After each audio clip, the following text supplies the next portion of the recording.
আসসালামু আলাইকুম। ডক্টর শটে আপনাদের সকলকে স্বাগতম। সঙ্গে আছি আমি রাকিবুল হাসিব রাফিন। ভারতের বিপক্ষে টি-20 সিরিজের জন্য বাংলাদেশ ইতিমধ্যেই দল ঘোষণা করেছে।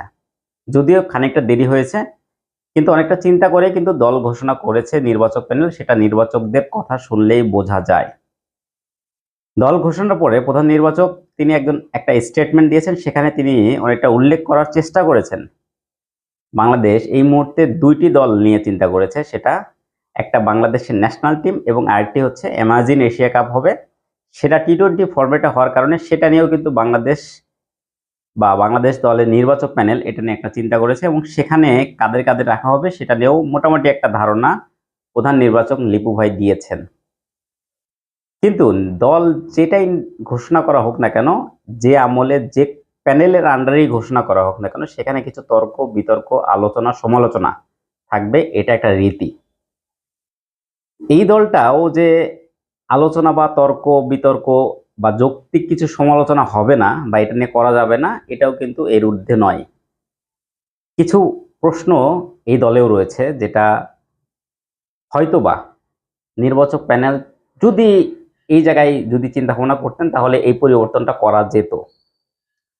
আমি পুরো দলের একটা জায়গায় আমি একটু উল্লেখ করতে চাই। বাংলাদেশ যে দলটি ঘোষণা করেছে, প্রধান নির্বাচক লিপু ভাই তিনি বলেছেন থার্ড ওপেনার হিসেবে পারভেজ হোসেন ইমনকে নেওয়া হয়েছে। তিনি সৌম্য সরকার বিশ্বকাপ দলে ছিলেন, তার পরিবর্তে এই পারভেজ ইমনকে পরখ করে দেখতে চায়। পারভেজ ইমন তিনি বাংলাদেশের হয়ে ইতিমধ্যে একটি টি-20 ম্যাচ খেলেছেন। পারভেজ হোসেন ইমনকে কেন নিয়েছে এটার পিছনে আমি একটু বলতে চাই। পারভেজ হোসেন ইমনকে যদি নেওয়া হলো তাহলে কেন জিসান আলমকে নেওয়া হলো না? জিসান আলমকে নেওয়া হয়নি, এটা আমি নির্বাচক প্যানেলকে ধন্যবাদ জানাই।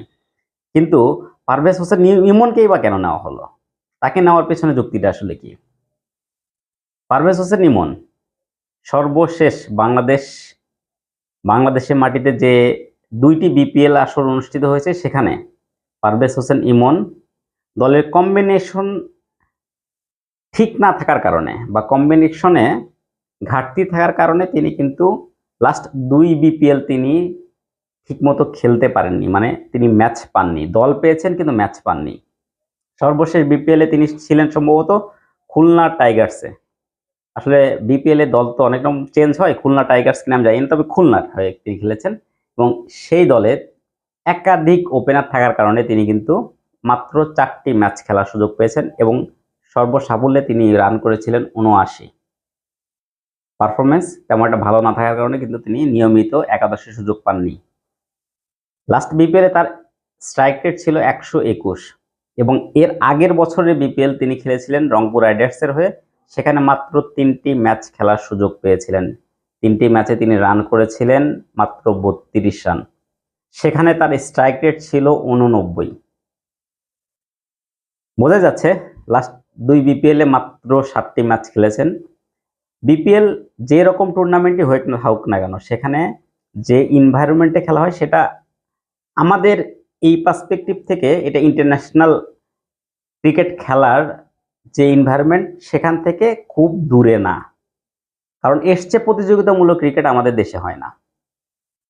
এখন যেই ক্রিকেটার লাস্ট 2 বছর কোনো প্রতিযোগিতামূলক ক্রিকেট খেলতেই পারলেন না, সময় মতো ম্যাচ খেলার সুযোগটাই পেলেন না, তাকে কেন আমরা ইন্টারন্যাশনাল দলে সুযোগ করে দিলাম? হয়তো পরখ করতে চান, কিন্তু পরখ করার জন্য তাকে যদি এমাজিন দলে রাখা হতো সেটা কি খারাপ হতো? কোনোভাবেই খারাপ হতো না। এই দৃষ্টিকোণ থেকে লিপু ভাই উল্লেখ করেছেন তিনি তার দলের থার্ড ওপেনার হিসেবে নিয়েছেন। আমরা হয়তোবা ভুলে গেছি নাজমুল শান্ত তিনিও একজন জেনুইন ওপেনার টি-20 দলে।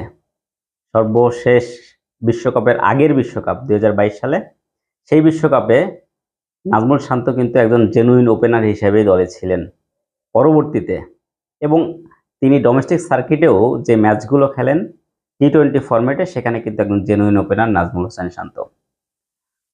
যাই হোক, এই বিবেচনাটা হয়তোবা করা যেত।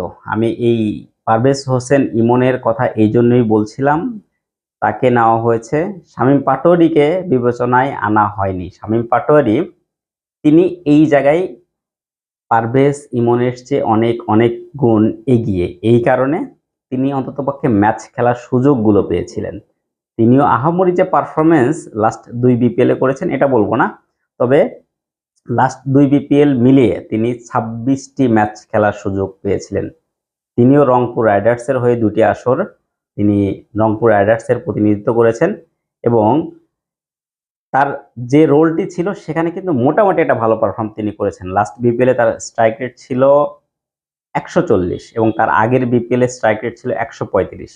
তিনি 2 বিপিএল মিলে ম্যাচ খেলেছেন 26টি, সেখানে রান করেছেন 364 রান, স্ট্রাইক রেট অলমোস্ট 140-এর কাছাকাছি এবং তার অ্যাভারেজও কিন্তু খারাপ না। পারভেজ হোসেন ইমনের চেয়ে তাকে এগিয়ে রাখার পেছনে আরেকটি কারণ হচ্ছে শামীম পাটোয়ারিকে চাইলে আপনি যে কোনো পজিশনেই খেলাতে পারবেন। রংপুর রাইডার্স তাকে দিয়ে কিন্তু নাম্বার 3-তেও ম্যাচ খেলিয়েছে এবং সেখানে কিন্তু তিনি দুর্দান্ত একটা ইনিংস খেলেছিলেন 71 রানের। আমি যদি ভুল না করে থাকি তাহলে আমার যেটা মনে পড়ে, শামীম পাটোয়ারিকে দিয়ে ইন্টারন্যাশনাল সার্কিটেও নাম্বার 3-তে হয়তো একবার ট্রাই করা হয়েছিল। এই কারণে বলছি পারভেজ হোসেন ইমনের চেয়ে আমার কাছে মনে হয় শামীম পাটোয়ারি সবচেয়ে যোগ্য ছিল এই জায়গায়।